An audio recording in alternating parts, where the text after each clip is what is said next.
How to link your Activision account to Twitch. So for this, just launch any browsing application that you have, and then search for Activision, and then select the first result that will show up. Now make sure to log into your Activision account, and then tap the three horizontal lines which is located on the top right corner. Then select Profile. So in this page, you are provided with 4 options. So make sure to select Account Linking. If you scroll down, you will find all of these networks that are available for linking.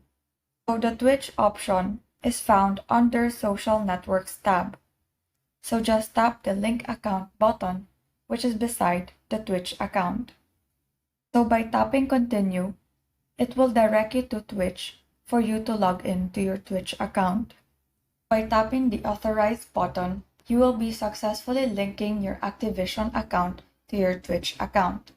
And so that is how you link your Activision account to Twitch.